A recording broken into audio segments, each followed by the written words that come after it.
los datos con base en la tecnología espacial y el monitoreo in situ con información confiable para el desarrollo sostenible. Fue la primera vez que de verdad se reconoció un mandato a los gobiernos de verificar esto y de aprovechar la información geoespacial para el desarrollo sostenible y la elaboración de políticas y programas.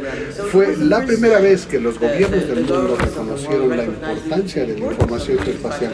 Por supuesto, GGIM se inauguró en 2011, pero 2012 fue, desde mi punto de vista, el verdadero punto de inicio de todo esto. Y después tuvimos la oportunidad de, bueno, aquí el mapeo global fue muy importante a través de los sistemas de observación de la Tierra, que fueron de suma importancia. La segunda ocasión donde yo creo que la información geoespacial se reconoció verdaderamente fue en 2015 con los Objetivos de Desarrollo Sostenible. Fue ahí donde el mundo se reunió para la Agenda 2030, para el desarrollo sostenible, y fue en ese momento donde se escaló, por así decirlo, la cooperación público-privada, y hacía un llamado a dos cosas que creo que son importantes, los datos desagregados, que por supuesto fue el llamado para los estadistas, para los expertos en estadísticas, datos desagregados por estatus migratorio, género, discapacidades, etc. Pero en segundo lugar, la ubicación geoespacial. Fue la segunda vez en que los datos desagregados y la parte geográfica se unieron. Esto fue muy difícil, pero ponerla a disposición de los grupos de las personas que hacían las estadísticas fue un gran avance. Y como decía, el desarrollo de la Agenda 2030 fue el lugar donde pudimos acercar a estas dos comunidades. Y más recientemente en el Pacto para el Futuro, exactamente como ya se ha mencionado, donde se pone sobre la mesa la inteligencia artificial. Y bueno, esto fue incluso hace un par de semanas el Pacto para el Futuro en Nueva York. Y a través de hemos realmente podido colocar todo en el contexto de medir primero y medir todo junto. En los Objetivos de Desarrollo Sostenible cometimos un error porque primero con estos ODS los hicimos primero y después buscamos los indicadores, y es muy difícil para todos ustedes tratar de buscar los indicadores y acercarlos a la discusión de los objetivos de desarrollo, porque los indicadores eran tan amplios, tan vagos que no estábamos listos para tener todos esos indicadores. A todos nos costó trabajo, seamos francos. Entonces, primero tenemos que medir. Una vez que tenemos la medida, es decir, medir primero quiere decir tener la capacidad de medir para entender para qué estamos listos y para qué no. Y a partir de ahí identificar de qué manera podemos desarrollar nuestras metas. Cambiar un poco, creo, el orden de las cosas. Entonces, primero, y en segundo lugar, medirlo juntos. Y eso se debe a que los ODS también nos dieron una lección de que todo el mundo mide, pero al final de cuentas no tenemos una medición estándar para todo. Por lo tanto, tenemos que contar con lo que yo llamaría, tenemos que conversar sobre cuáles son los sistemas de información. Por lo tanto, creo que el Pacto del Futuro es una muy buena forma de hacerlo. Pues toda vez que nos hace un llamado a primero medir y medir juntos. Graciela Márquez fue a Nueva York para el asunto del Pacto del Futuro e hizo esta propuesta de medir primero y medir juntos, que creo que es algo para la Agenda 2030. Nos ayudará a monitorear mejor los ODS, porque todo mundo sabe los reveses que hemos tenido en los ODS, y esto se ha debido en buena medida a que los países no han podido medir como pudiéramos esperar. Hemos dicho que en el Pacto del Futuro existe un nuevo impulso que permitirá a los países abrazar estos temas, manejarlos mejor, y también nos permitirá lograr un 50% más de datos disponibles para dar seguimiento a los ODS de manera desagregada, como ya dije, por ingreso, sexo, edad, raza, pero la ubicación geográfica, que creo que es la gran aportación de esta comunidad, porque también se reconoció en ese Pacto del Futuro la importancia de los sistemas de alerta temprana. Sabemos todos que estamos en el medio del cambio climático y si no tenemos sistemas de alerta temprana para la población de la manera fácil de mostrarlo, no podremos cumplir con las cosas que queremos hacer. Y por supuesto, la gobernación es muy importante para todo esto, porque creo que a final de cuentas deberíamos, todos los gobiernos del mundo, deberíamos apoyarlos a ustedes como comunidad para implicar el marco de información geoespacial integrado de las Naciones Unidas. Y para nosotros, las autoridades que tenemos el poder de decisión, tenemos que acercar a ustedes, a la comunidad geoespacial, llevarlos a nosotros, con nosotros para colaborar y poder generar la gobernación, tener la tecnología y los recursos humanos, que es algo que yo deseo hacer. Pero cuando estuve al frente de la CEPAL, y quiero reconocer a mis colegas en la sala, pudimos acercar la perspectiva geográfica al contexto regional y lo hicimos de diferentes maneras. Primero que nada, tuvimos esta reunión en 2016 donde unimos las dos oficinas. Esto quizás ya se haya hecho en varias regiones del mundo, pero Stefan, de hecho, fue a la CEPAL, recuerdo que fuiste a visitarnos en 2016, y ahí acercamos las dos oficinas, las oficinas de estadísticas y las de GGIM, para poder conversar y también acercar a ambas comunidades. Eso fue en la Conferencia Estadística de las Américas, que se dio en la CEPAL, en el carácter de la Secretaría, y después seguimos con estas reuniones con estas comunidades y luego tuvimos una reunión de expertos en información. Álvaro Monet es el experto, él llegó en 2017 y fue algo muy importante porque Álvaro y su equipo lograron acercar la información de la comunidad GGIM a la comunidad de la CEPAL. Y en la CEPAL, como Comisión Económica, no solo maneja estadísticas, también economía y desarrollo sostenible. Por lo tanto, podemos asegurar el tener las estadísticas y la información geográfica como parte del pensamiento económico y social, que creo que es lo que realmente necesitamos hacer. Y por supuesto, pudimos difundir las guías de las Naciones Unidas a los Estados miembros en 2018, una declaración conjunta entre ambas comunidades. Esto también fue de suma importancia porque fue la primera vez que lo acordaron los gobiernos de la región. De hecho, 34 de ellos, incluyendo Canadá y Estados Unidos, es decir, prácticamente todos estuvieron de acuerdo en esta comunicación entre las comunidades de expertos. Y por supuesto, en su momento pudimos desarrollar proyectos concretos, el geoportal que les voy a mencionar, y luego cómo pudimos ayudar también a comunidades pequeñas, países pequeños, como por ejemplo en el caso del Caribe. Toda esta idea tiene que ver con cómo podemos contribuir para convertir la información privada en pública. Cómo poder tener fuente abierta, cómo poder asegurarnos de que la comunidad IGGM y la comunidad estadística convirtieran la información en un bien público que pueda ser de beneficio para todos, para un bien mayor. Creo que ahí es donde reside el gran cambio de GGIM y de la comunidad y de unir estas comunidades. Ahora yo creo que la CEPAL tiene un secretariado conjunto y creo que ahí es donde radica el mayor cambio institucional que se buscaba.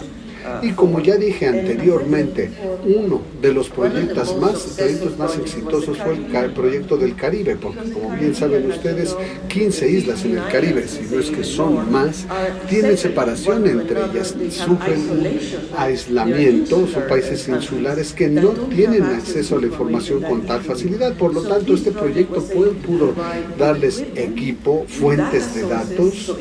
Fue una contribución, de hecho, del INEGI México, que puso todo el equipo para enviarlo a estas islas del Caribe. Y creo que esto fue bastante bien recibido de parte de los países del Caribe, porque consideraron que no tenían ese mismo acceso antes.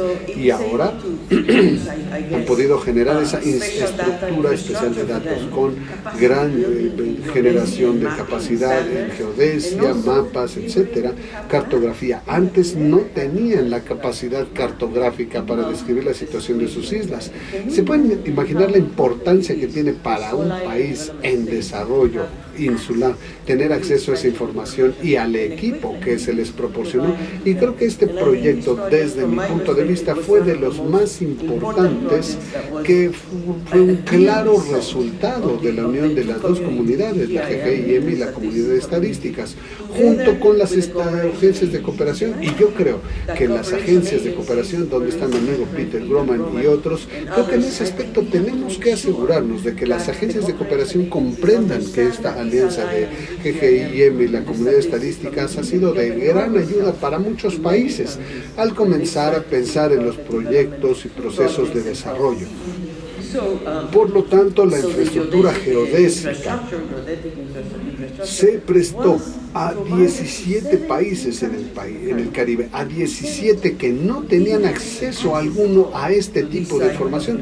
Por lo tanto, yo creo que a partir de ahí podemos ver cosas concretas juntos. Y por supuesto, ¿por qué pensamos que esto es importante? Bueno, porque buscamos evaluar el cambio climático y la biodiversidad, por lo menos como las dos principales crisis globales. Por supuesto, esto fue también en medio de la crisis del COVID, que fue algo mayor también, porque ya estábamos entrando en una etapa de nuestra civilización donde los bienes globales públicos están en riesgo, y uno de ellos es la atmósfera. Por eso todos estamos trabajando en cambio climático y por supuesto en biodiversidad. Pero la pandemia es otro de los grandes temas globales. Lo primero que hicimos en la CEPAL, y por tanto quiero felicitar a mis colegas, y espero que sigan haciendo, tenemos el observatorio del COVID-19, a través del cual fue posible recolectar información donde podemos ver la cantidad de personas afectadas por el COVID-19, en qué país, con qué densidad, cuál fue el principal impacto del COVID, poniéndolo desde una perspectiva geográfica. ¿Qué pasó en nuestra región con el COVID-19? Y la conclusión fue que una región, yo diría con muy poca población en comparación con el mundo, es decir, solo 8%, 30% de nuestra población estaba en riesgo de fatalidad por el COVID. Fue una región que sufrió un enorme impacto, y ahí evaluábamos qué países de la región fueron los más afectados por el COVID-19 gracias a este instrumento. Y luego tenemos el geoportal Cepastat. Y agradezco a Álvaro. Después de esta presentación les podrían platicarles más al respecto, pero fue una manera de desplegar la información georreferenciada para uso de las organizaciones y agencias nacionales e internacionales a través de indicadores relevantes para describir la situación y lo que sucedió en este Cepalstat. El geoportal de Cepalstat está en línea. Puedes entrar ahí y decir, ok, quiero saber qué pasó en tal lugar, en donde vivo, y el geoportal va a indicar qué está ocurriendo en ese lugar específico, y se pueden plantear muchas preguntas en el portal Cepalstat, incluyendo información social y económica, y mucha de esta información viene de los INEGIs de la región. Por supuesto que el INEGI de México es el que creó la mejor información para estos procesos, pero por supuesto también hicimos un proyecto para la implementación del geoportal con el apoyo de Eurostat de la Unión Europea para desarrollar lo que yo diría todo el proceso de cómo mejorar el acceso a la información geoestadística a partir de las oficinas nacionales, porque créanme, es muy difícil para las oficinas nacionales comprender la importancia que tiene estar conectados al aspecto regional y global. Hay veces que las oficinas nacionales tienen tanto trabajo que hacer que realmente no distinguen la importancia que tiene compartir la información con su región. Por eso logramos un mejor acceso a los sistemas nacionales, a las oficinas nacionales, a los sistemas de estadísticas, para poder de esa manera mejorar el acceso a las geoestadísticas. Y lo hicimos con 7 países en Latinoamérica. Y creo que también tengo que decirles que las ONGs se han beneficiado mucho de esto. Ahora, Bob nos habló de algo que llevo cerca del corazón, y eso es el desplazamiento y la migración. Una de las cosas que hicimos en México fue cambiar la narrativa de la migración, es decir, la narrativa. ¿Pero por qué la narrativa? Porque en la narrativa nosotros somos vecinos de los Estados Unidos, como muchos saben, y muchos de los flujos migratorios pasan por México. El año pasado fueron 2.3 millones de personas que cruzaron México. ¿Pero por qué sucede esto? La pregunta que nos hacíamos en 2021 fue: ¿cuáles son las causas de la migración? ¿Cuáles son las causas estructurales de la migración? ¿De dónde vienen los migrantes? Y luego, ¿por qué sucede esto? La migración es un fenómeno, no es un problema. Los migrantes no son criminales, son personas que buscan mejores oportunidades. Por lo tanto, lo que hicimos fue, con estos sistemas geográficos, los países que de alguna manera estaban expulsando a su gente en mayores números, a números preocupantes, como por ejemplo los 3 países de la parte norte de Centroamérica, Guatemala, Honduras y El Salvador. Por lo tanto, queríamos colocar en formato digital cuáles eran los problemas principales de estos 3 países de la parte norte de Centroamérica. Por lo tanto, hicimos este trabajo juntos con todo el sistema de la ONU, en lo que llamamos el Plan de Desarrollo Integral. Y la idea era visitar las oficinas municipales para ver dónde estaban los más pobres de los pobres en estos 3 países de Centroamérica y en los estados del sureste de México, donde están los pobres de los más pobres, porque son las personas que estaban migrando. Por lo tanto, queríamos ir ahí y ver cuáles eran sus problemas. Con este geoportal fue posible monitorear qué acciones deben emprenderse para abordar las causas estructurales, no los efectos, sino realmente ir hasta los municipios con las personas donde ocurre todo esto, para ver qué tipo de pobrezas hay: pobreza, desempleo, falta de oportunidades y el cambio climático.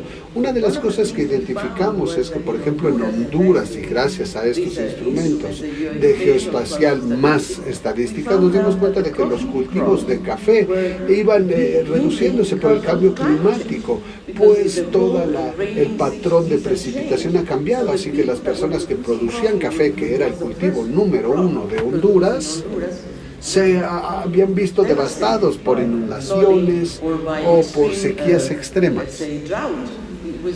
Antes tenían 2 épocas de lluvias, ahora tienen 2 épocas, una es sequía y la otra es inundaciones. Por lo tanto, habían perdido sus cultivos. Estas personas se veían obligadas a migrar. Por lo tanto, queríamos entender dónde, de qué manera estamos hablando con esta gente. Y por supuesto, en el caso de México, tengo que decirlo, y aquí quiero agradecer a César Rodríguez, porque él es quien está a cargo de la Oficina de Estadísticas ahora en la Secretaría, y me siento muy orgullosa de que sea parte del equipo, porque México cuenta con un sistema, con sistemas muy sofisticados. Son sistemas, ese es el problema, son muchos. El problema ahora es que tenemos que hacer que los sistemas hablen entre ellos, que es mi siguiente objetivo en la vida. Porque imagínense, bueno, pasemos a otra cosa, la parte del secretario, la secretaria del Medio Ambiente, que es ahora mi cartera de responsabilidades, donde tenemos muchos programas relacionados con el medio ambiente, y luego tenemos a las otras secretarías de gobierno: agricultura, desarrollo territorial, economía, etcétera, etcétera. Y muchas de ellas tienen alguna expresión territorial, que sin duda alguna, y después tenemos instituciones autónomas, como el INEGI, por ejemplo, y también tenemos otro tipo de instituciones, pero todas necesitamos que colaboren, que hablen, porque de otro modo nos quedaremos perdidos en tanta información. Esto que queremos hacer. Por ejemplo, si vemos del lado izquierdo, ese es mi sector. Mi secretaría maneja información sobre biodiversidad, agua, bosques, y también tiene, ¿cómo le llamaríamos?, la autoridad de imponer sanciones por el manejo ambiental, y también tenemos el manejo de las áreas naturales protegidas, y además tenemos la autoridad de llevar a cabo inspecciones o llevar a cabo auditorías de hidrocarburos. Y luego tenemos todos estos sistemas de información. Tenemos el sistema para la calidad del aire, el sistema para la información forestal, para la información del agua, el sistema para el cambio climático, el sistema para la gestión ecológica. Todos estos sistemas tenemos que acercarlos en un ejercicio cartográfico, porque ahora que la presidente Sheinbaum toma decisiones con base en todo esto, pero necesitamos saber cuál será el impacto de estos directamente en el territorio. Tenemos que juntar todos estos mapas. Si queremos, por ejemplo, 70% de nuestros ríos están contaminados, por lo tanto tenemos que entender dónde se localizan, qué está pasando con ellos, cómo podemos limpiarlos al final de cuentas. Y ese es el trabajo que tenemos que hacer. Por ejemplo, las cosas que tenemos que usar y que estamos haciendo actualmente es cómo analizar el uso del suelo, la cobertura del suelo, la planeación, las evaluaciones del impacto ambiental, porque las evaluaciones del impacto ambiental no se pueden hacer desde un escritorio, es necesario salir al campo. Necesitamos contar con la información geoespacial, la observación de la Tierra, así como la información estadística para asegurarnos de que esta evaluación del impacto ambiental se haga de manera adecuada y que tengamos una clara comprensión del impacto, no solo en ese punto en particular donde digamos que se construirá infraestructura, sino cuál será el impacto desde la perspectiva regional. Pero para todo esto necesitamos información, datos, y lo necesitamos rápido, porque nuestros jefes de Estado, nuestros tomadores de decisiones son muy impacientes. Por lo tanto, si yo vengo y digo, a ver, tengo un mapa y a través de este mapa puedo decirte, no, es necesario que me digas ahora mismo, dame la información en este momento. Por ejemplo, con la presidenta Sheinbaum el domingo, en el lugar donde quiere construir un tren, y si yo no llego con el mapa para decirle, aquí es el lugar y estos son los problemas, vamos a ver esto, tenemos que hacer ABC, además del tren, tenemos que invertir en restauración, compensación, si toda esa información es necesaria, y tenemos que transformarla en información económica, porque al final de cuentas tiene que ver con inversiones. Y lo mismo pasa con la calidad del aire. Desde luego, necesitamos información de calidad para la supervisión de la salud. Pronto llegará el invierno aquí en México. Probablemente habrá contingencias. Tenemos que alertar a la población sobre qué hacer. Y ahí es donde pueden ayudarnos estos mapas. Y con el inventario de emisiones nacionales, que es otra de las cosas que tenemos que ver aquí en México. Y por supuesto, los incendios forestales. En este momento todos nos hemos visto afectados por los incendios forestales, por ejemplo Estados Unidos, Canadá. Ha habido cambios, por supuesto, y depende de la época. A veces es en el sur, a veces es en el norte. Todo depende de la época del año en la que estemos, pero tenemos que tener planes de prevención, tenemos que tener acciones de combate. Y después del incendio, ver qué pasa, el suelo, qué ocurre con el suelo. Tenemos que emprender acciones, proponer acciones para restaurar los suelos que se ven muy dañados por los incendios forestales. Y sabemos que los incendios ocurren por la falta de agua verde, no solo agua azul, que es la que vemos, sino el agua verde que está en las plantas, que está en el suelo, la cual es muy difícil de medir. Por lo tanto, tenemos que cambiar nuestra forma de pensar al respecto. Y después la información marina y costera. Desde mi perspectiva, por ejemplo, en México, la información marítima y costera es muy importante. Tenemos 11,000 kilómetros de costas en México. Por lo tanto, debemos poner mucha atención a la información costera. Paloma, por favor, tenemos que enfocarnos en esto, porque tenemos que restaurar los manglares. Los manglares son de los ecosistemas más importantes que tenemos en las áreas tropicales en México, porque tienen una enorme importancia para la cuestión del cambio climático y otras. La información, la protección costera y marítima es algo en lo que tenemos que enfocarnos. Y la cuestión aquí es cómo podemos, con la información geoespacial, apoyarnos en la comunidad medioambiental.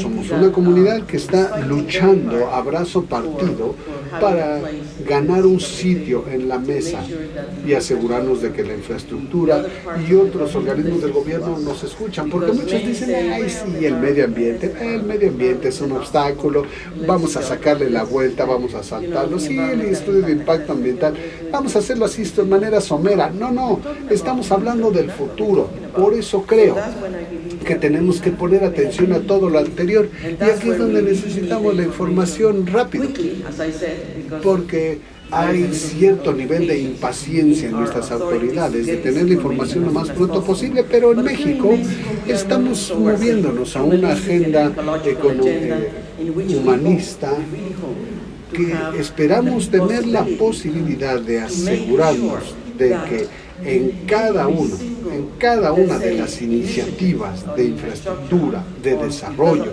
de vivienda, etcétera, que el medio ambiente se una con los proponentes del proyecto.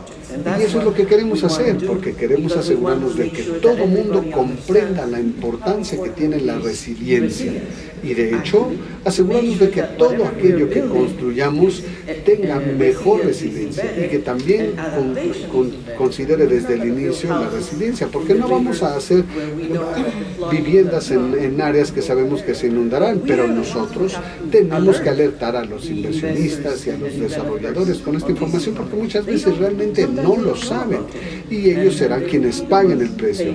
Pero ¿cómo reducimos la vulnerabilidad de los asentamientos humanos, por ejemplo, ante acontecimientos climáticos radicales, o como dije, la reconstrucción de los manglares, que son de gran importancia? Veamos qué ocurrió en Acapulco tan solo. Es algo terrible lo que nos ha ocurrido. Fue Otis, el huracán Otis el año pasado.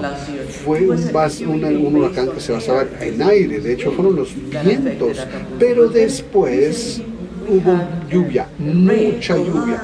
¿Y qué sucedió? Ahí tenemos a Acapulco, el puerto de Acapulco, que es tan famoso y tan hermoso, prácticamente se ha visto destruido. Y la gente, por supuesto, el gobierno alertó sobre el huracán, pero tenemos que hacer un mejor trabajo, porque tenemos que saber dónde están los asentamientos más vulnerables y poder decirle a la gente que probablemente tendrán que ir a otros lugares. Tendremos que hacer mucho trabajo, muchas acciones ejecutivas para evitar que esto nos vuelva a ocurrir, y creo que para eso tenemos que estar muy bien preparados para que esto no nos vuelva a ocurrir. Y por supuesto, tengo que decirles que la Secretaría que dirijo ahora tiene un mapa muy interesante sobre vulnerabilidad. Este es de crítica importancia para las decisiones del gobierno.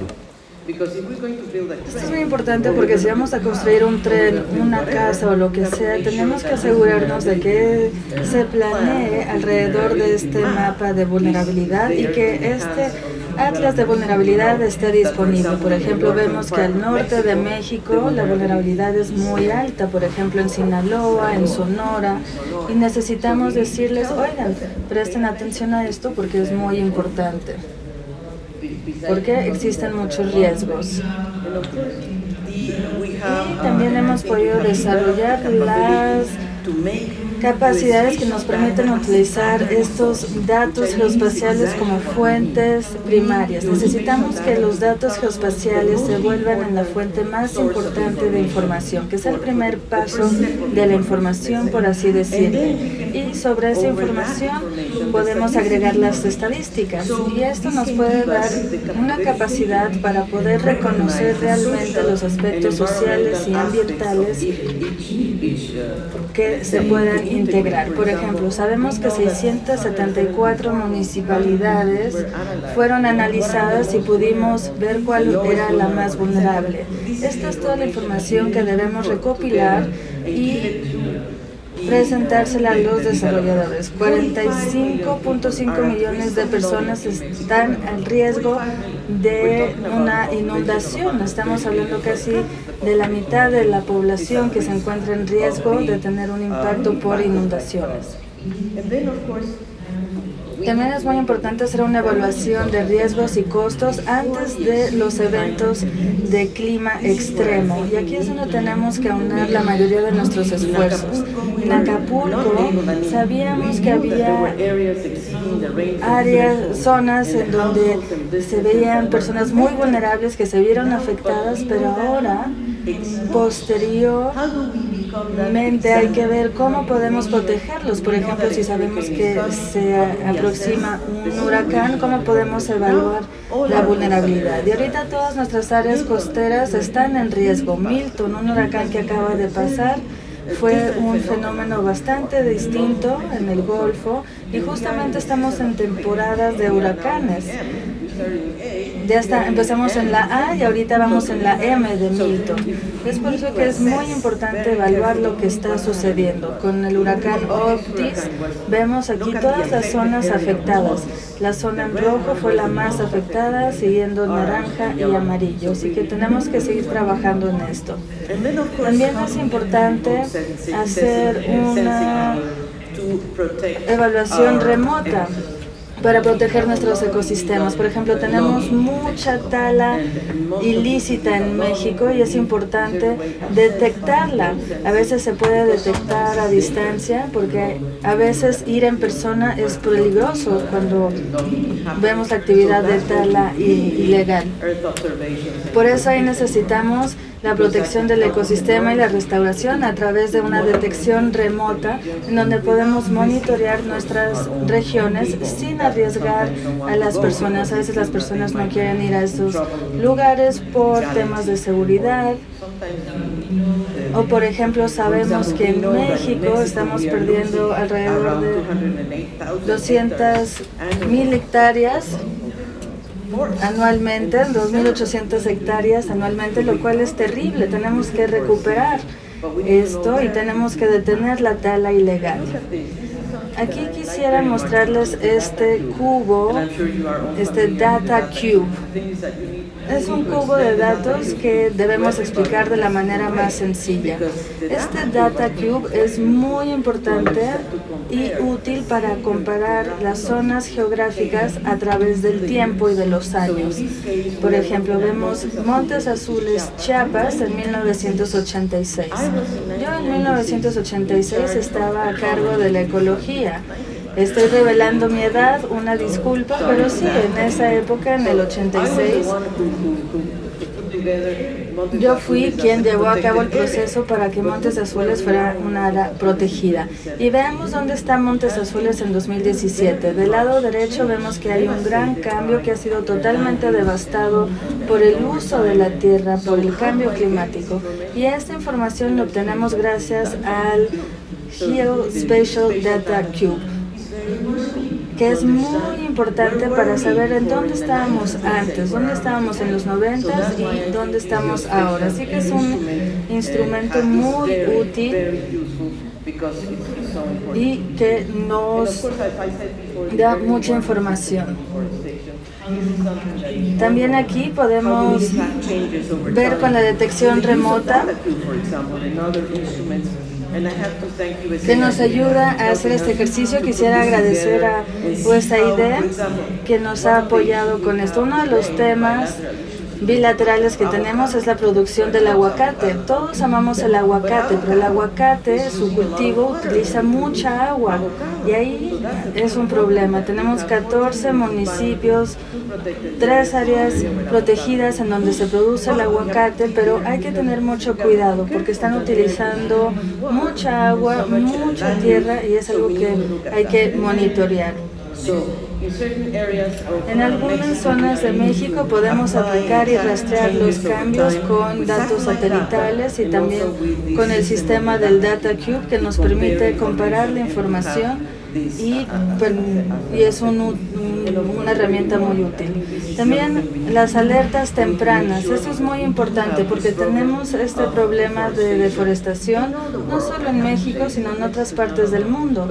Si nos enfocamos en el cambio climático y en las soluciones basadas en la naturaleza, es importante agregarle valor a los bosques. Si el bosque no tiene un valor, nosotros no se lo vamos a dar y entonces la tala ilegal siempre será un problema. También es muy importante evaluar, y creo que ustedes, la comunidad de información geoespacial, podrá evaluar la integridad del ecosistema. Y esto lo hablamos con Estefan anteriormente.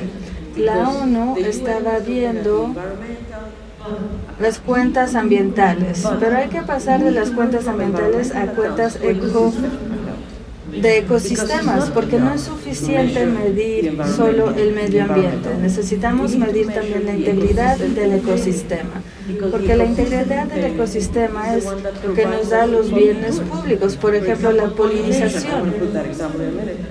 Hay algunos servicios que los producen los ecosistemas, no recursos individuales. Entonces tenemos que pasar de una visión de recursos individuales a una visión de enfoque de ecosistema. Y para esto tenemos que evaluar correctamente la integración del ecosistema y así poder acercarnos más a una visión de evaluar. Tenemos las cuentas ambientales, sí, pero necesitamos movernos a las de ecosistemas. Y ahí la Unión Europea ha trabajado en un proyecto piloto para incluir la perspectiva del ecosistema. Y quisiera dejarles con esto, con un mensaje. Si se llevan un mensaje, que sea este.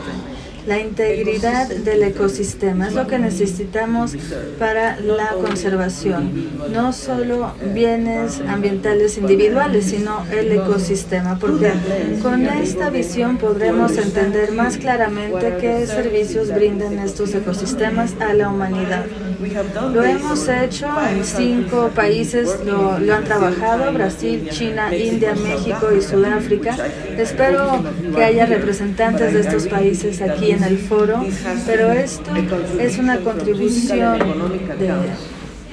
física y de evidencia, pero también hay que ver qué tanto se extiende, porque la integridad del ecosistema también tiene que ver con la extensión. Si tenemos solo un pequeño parque y estamos conservando ahí el ecosistema, no es lo mismo. No es lo mismo proteger la variabilidad ecológica. Y México ha hecho una gran contribución al índice de la integridad del ecosistema. Fue junto con CONAVI quienes trabajaron en este informe físico del ecosistema y trabajaron en un índice muy interesante que les permitió clasificar las diferentes topologías en México y medir la integridad de cada ecosistema. En rojo tenemos los asentamientos humanos, en donde también existen ecosistemas. Así que es importante ver de qué manera interactúa la integración del ecosistema con los otros ecosistemas. Y ahí estamos fallando porque los asentamientos humanos están tan lejos de los ecosistemas que ya estamos perdiendo agua y otros recursos. Así que fue un equipo de la Secretaría quienes trabajaron en esto. La polinización, por ejemplo, es uno de los servicios, ya que sin la polinización no tendríamos cultivos y no podemos medir solamente los cultivos. ¿Qué le está sucediendo a las abejas, a las especies de abejas? También tenemos turismo, agua, captura de carbono, y todos estos servicios de los ecosistemas contribuyen al PIB, y es lo que ha hecho México, y quisiera felicitar a INEGI y a Semarnat, quienes están trabajando en todas esas instituciones, y hemos podido calcular que el 3.11% del PIB de México depende de la integridad de estos ecosistemas, y esto es gracias a la evaluación que se ha hecho. Y aquí es donde la economía, donde ustedes como comunidad pueden apoyar al gobierno, brindándonos información, brindándonos tecnología y alianzas estratégicas. Pero tenemos que pasar a la práctica y hablar a aquellos que no están siempre presentes en estos foros, lo cual no siempre es fácil. Quisiera finalizar por agradecerles a ustedes como comunidad y toda la contribución que han hecho de manera colectiva, porque no es un trabajo que se reconozca por todos, pero yo sí quiero reconocer todo el trabajo que se lleva para poder llegar aquí. A veces tienen recursos muy limitados porque a veces no tenemos el equipo para hacer el mapeo o no tenemos todo lo que se necesita para realmente producir la información con alta calidad, tiempo en orden y con datos de alta calidad. Es por eso que quiero enfatizar lo importante que es esto. Ustedes en sus manos cuentan con una herramienta muy importante que nos permite diseñar, desarrollar la política pública y dársela al público en general. Esta herramienta con datos abiertos. Este es un cambio muy importante, pasar de datos cerrados a datos abiertos. Y también tenemos que agrandar nuestras alianzas con diferentes partes interesadas. Y yo quisiera mencionar que esta comunidad tiene un éxito multilateral con toda la experiencia que trae y esto nos permitirá alcanzar nuestros objetivos colectivos. Así que cuentan con México, cuentan con la CEPAL y creo que estamos todos listos para trabajar juntos y poder llevar a cabo ejercicios pilotos y poder utilizar de manera más profunda estas herramientas de información geoespacial, fortalecer nuestras alianzas y muchas gracias Paloma por esta oportunidad, la oportunidad de trabajar con esta comunidad y asegurarnos de que México entre a este futuro ecológico y humanista. Muchas gracias.